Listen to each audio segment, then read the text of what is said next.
Ayan, hello po sa ating lahat. Kumusta mga ka-Team EDC? So, napakaganda po ni Viancy dito.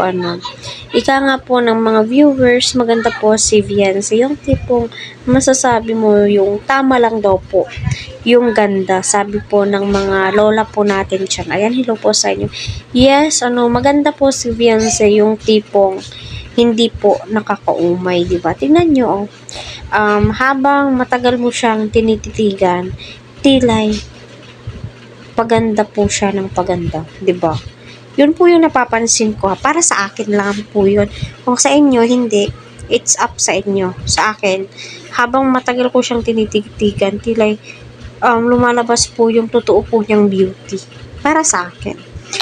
So dito nga po ay kita naman po natin na si Eds ay napakabungis-ngis yung tipong kinukulit niya itong si Viancy, yung tipong tinatakot po niya at masasabi mo best memories po nilang dalawa ito.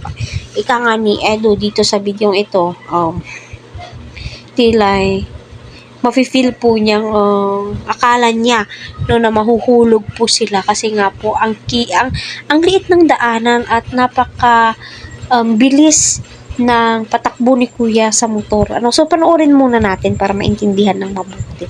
Walk there, walk there, walk.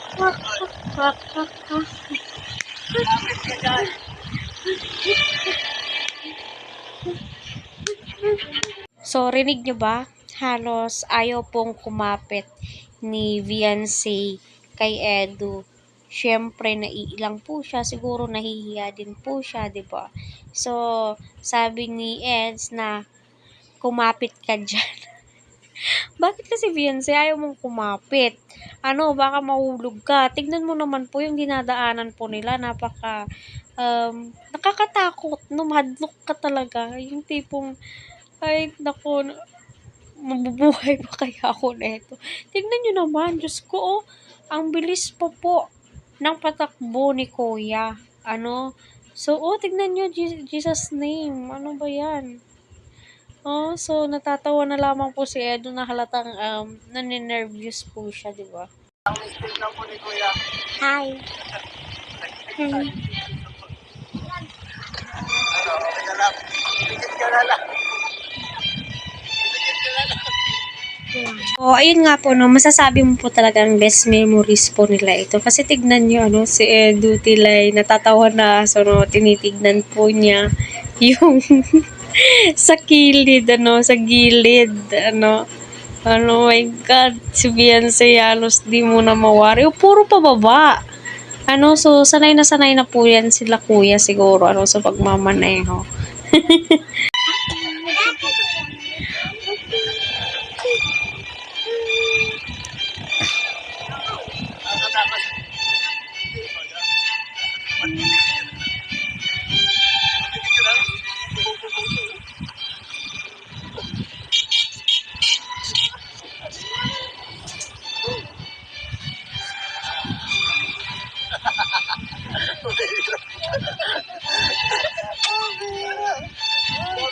Ganda ng daan ah.